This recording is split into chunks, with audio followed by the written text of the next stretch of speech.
Olá pessoal, meu nome é Valéria Moreno, do canal Engenharia Carga Rápida, que apresenta em 7 minutos aulas de engenharia para alunos com pouco tempo para estudo.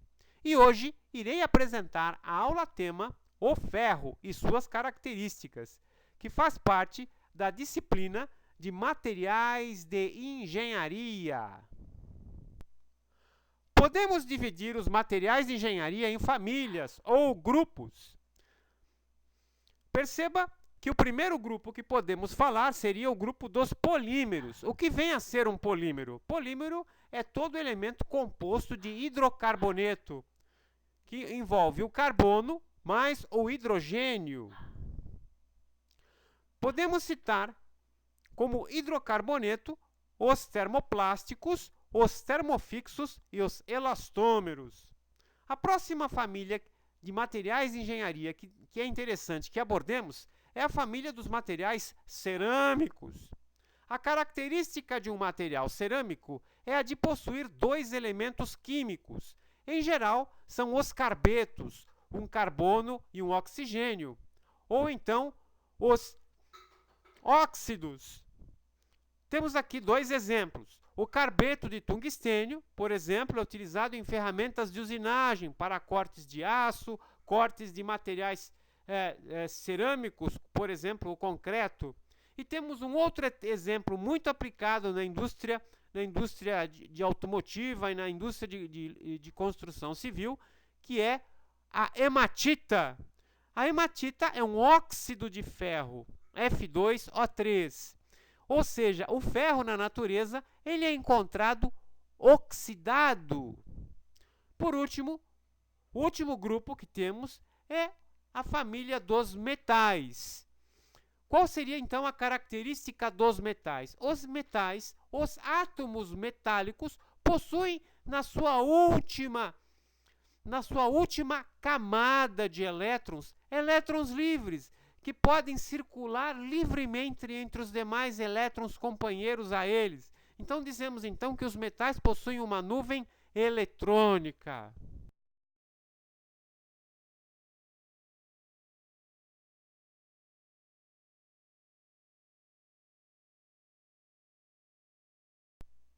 E como foi que o homem começou a utilizar os materiais de engenharia? Ou seja, como foi a evolução desses materiais na natureza? Bom, começamos utilizando um material cerâmico, a Idade da Pedra.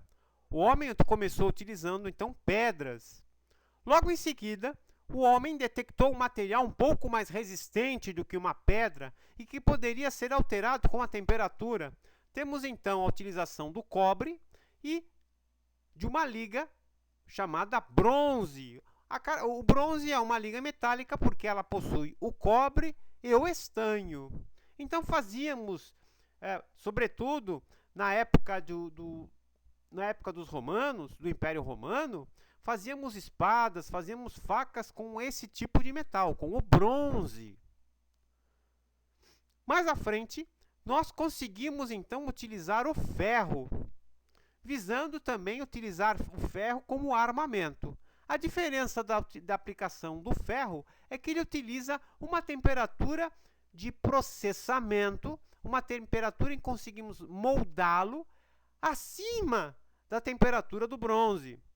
O cobre funde em torno de 1000 graus Celsius. O ferro em torno de 1450 a 1500 graus Celsius. Se a temperatura de processamento é mais alta, ele arrasta com ele todas as características mecânicas, por exemplo, resistência mecânica, resistência à abrasividade, dureza superficial. Mais à frente, nós começamos a processar os polímeros, os materiais elastômeros. E hoje nós utilizamos, sobretudo, uma composição de materiais metálicos, ferro, alumínio, polímeros, materiais cerâmicos, e chamamos essa comunhão de materiais compósitos.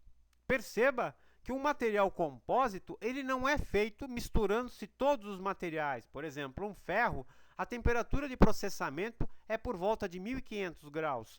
Um polímero, um polipropileno, ele é processado a 200 graus. Não há como processar isto conjuntamente. Um compósito, os elementos são processados em separado e depois agregados em um processamento. Daí nós temos, por exemplo, uma prancha de surf, que é feita com poliéster mais uma fibra de vidro. Piscinas são feitas em poliéster com uma fibra de vidro. Então temos ali o material polimérico com o material cerâmico. Nós podemos também ter, por exemplo, um concreto armado, onde temos um material cerâmico juntamente com um metal, com uma barra metálica introduzida nesse concreto. Também é chamado material compósito. Bom, agora que descobrimos que o ferro é encontrado na natureza na forma oxidada, como conseguimos então tirar o oxigênio do óxido de ferro e apurá-lo? Como conseguimos isso? Para tanto, utilizamos um alto-forno. Nesse alto-forno, ele é abastecido com minério de ferro e um carvão vegetal chamado de coque. Esse alto-forno com o minério de ferro e o carvão vegetal chamado coque é então aquecido e insuflado ar. Ele é abastecido, esse alto-forno, com o minério de ferro, por camadas de minério de ferro e camadas de coque. E é insuflado, então, ar aquecido nesse alto-forno. As temperaturas, então, que atingem esse alto-forno é a temperatura de fusão do ferro, que gira em torno de 1500 graus, ou pode até mesmo ultrapassar os seus 1500 graus, 2000 graus. A saída, no fundo desse alto-forno, existe uma saída, pois o minério de ferro possui agregado a ele algumas impurezas. Por exemplo, uma delas, muito encontrada no minério de ferro, é o enxofre. Então, para retirar essas impurezas, usualmente elas ficam na superfície do metal líquido. Então, drenamos a superfície do alto-forno e chamamos esse material de escória. Essa escória não é descartada, ela é utilizada, por exemplo, para fazermos piche em autoestradas. No fundo do alto-forno, então, obtemos um metal chamado gusa, que é um ferro com um alto índice de carbono misturado a ele. Agora não tem oxigênio, mas sim carbono. Esse carbono pode até ultrapassar os seus 2% misturados ao ferro. Nossa curiosidade atual vem, mas como é obtido essa hematita, esse óxido de ferro na natureza? Para tanto, aqui no nosso desenho, apresento-lhes o planeta Terra em corte.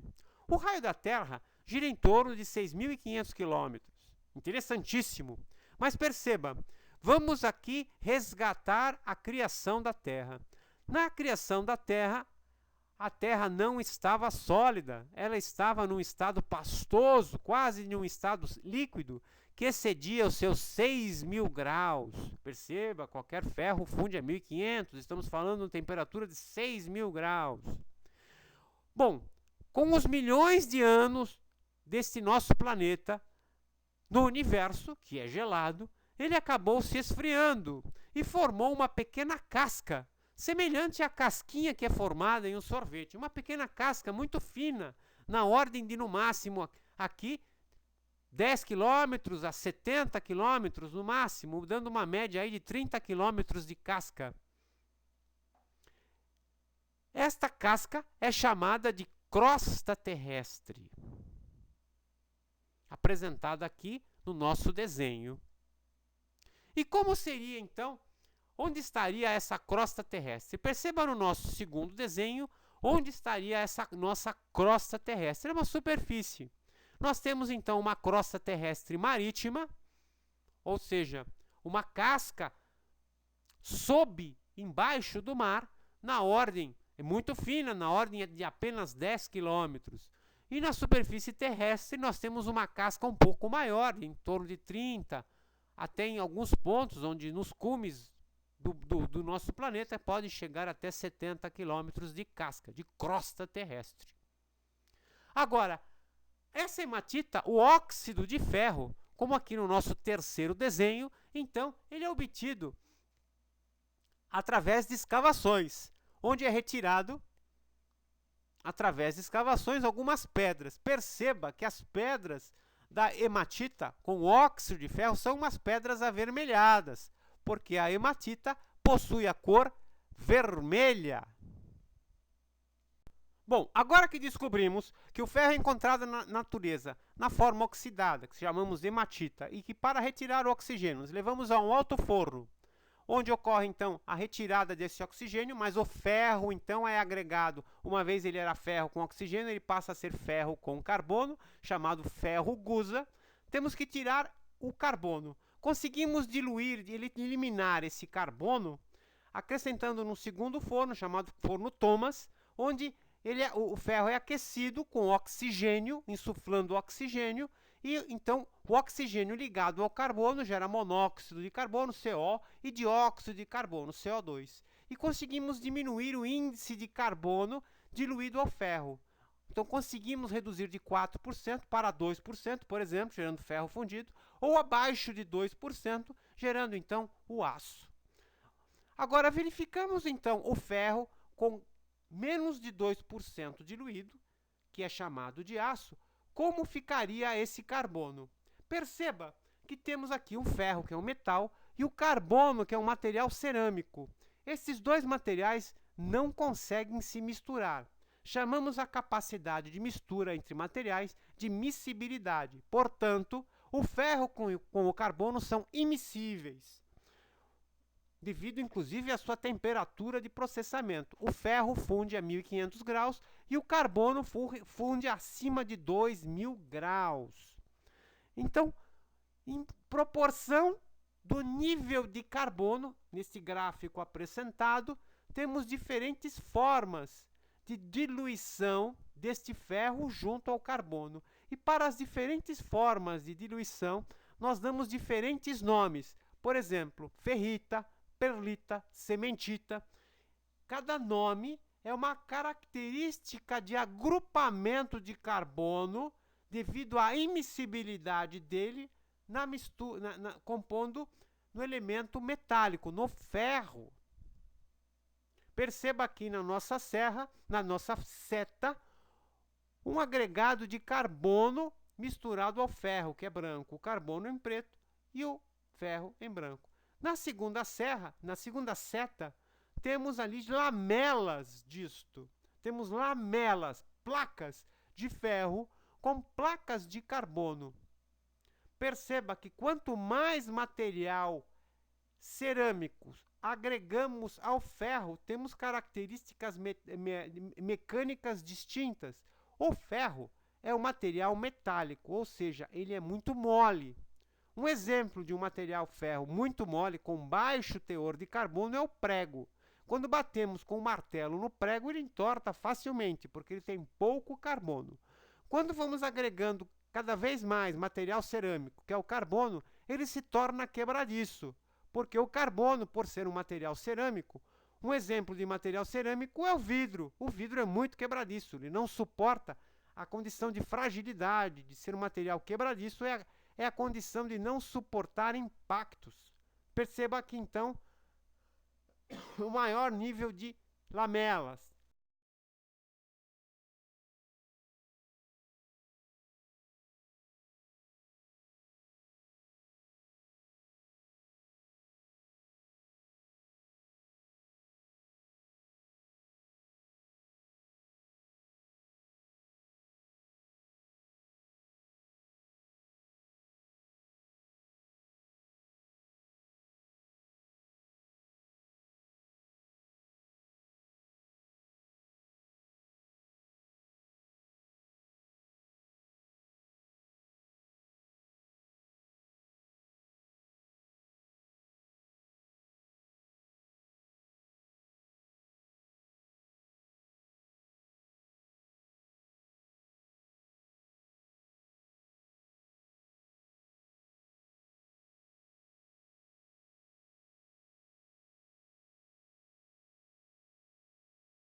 Bom, agora que sabemos que o ferro misturado ao carbono pode ter diferentes nomes, por exemplo, o aço vai de 0,1% de carbono até 2% de carbono dissolvido.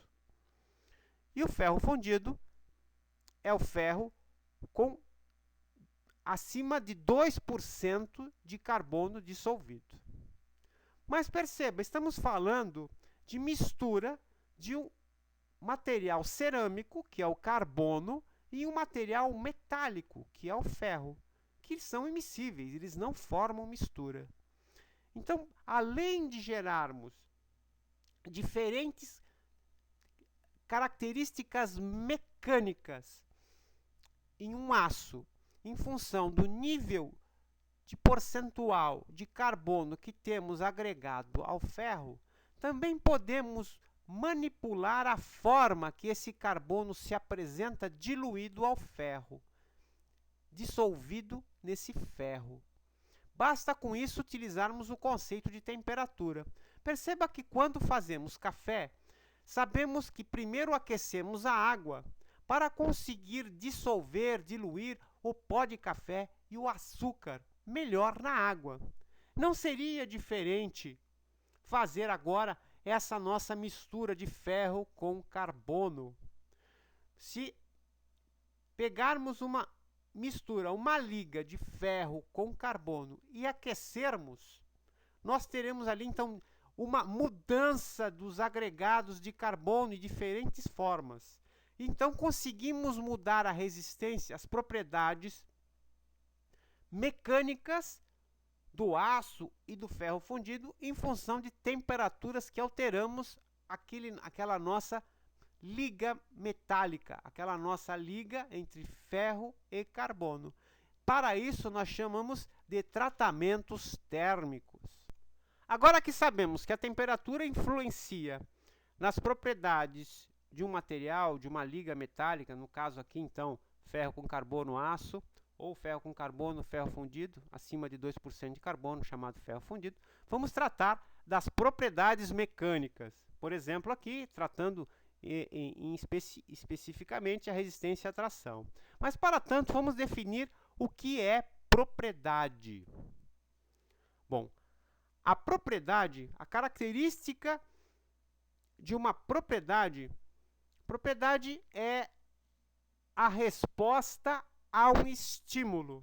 Por exemplo, se pegamos uma barra metálica e puxamos com uma força em uma extremidade e a mesma força na outra extremidade com sentidos opostos, a barra metálica irá responder a esse estímulo de tração, gerando uma força contrária. Então, a propriedade mecânica aqui é uma propriedade de resistência à tração. É a resistência ao estímulo de tração, por isso chamado, então, de propriedade. A propriedade mecânica de resistência à tração é utilizar para isso, se utiliza o ensaio de tração. Um corpo de prova, ele é, então, estirado em sentidos opostos e, neste corpo de prova, é medido o quanto ele é estirado, quanto é a deformação, quanto ele se alonga. Percebemos através do gráfico em que existe uma proporção que essa barra metálica ela estica de um modo linear, de um modo constante. Então, ela estica, inclusive, se largarmos, ela voltaria para a mesma posição que ela estava. Essa condição, então, de elasticidade da barra, ela trabalha na condição de memória do material. O material, então, é deformado, mas ele tem memória, ele restitui na posição original. É uma característica muito boa quando projetamos, por exemplo, parafusos. Parafusos, nós geramos ali, apertamos o parafuso, ele se estica ou comprime, depende da forma que ele está projetado. mas ao soltar o parafuso ele volta à posição original. Quando continuamos executando o nosso ensaio, aqui voltando ao nosso ensaio de tração, percebemos que o gráfico encontra um ponto máximo, onde então a nossa barra que está sendo estirada, ela começa então a ter uma deformação permanente. Ela atua no que chamamos aqui plasticidade do material, ou seja, a deformação deixa de ser elástica e o material passa a perder a memória, ele não sabe mais onde ele estava e se soltarmos ele fica deformado, ele não volta mais. Perceba aqui então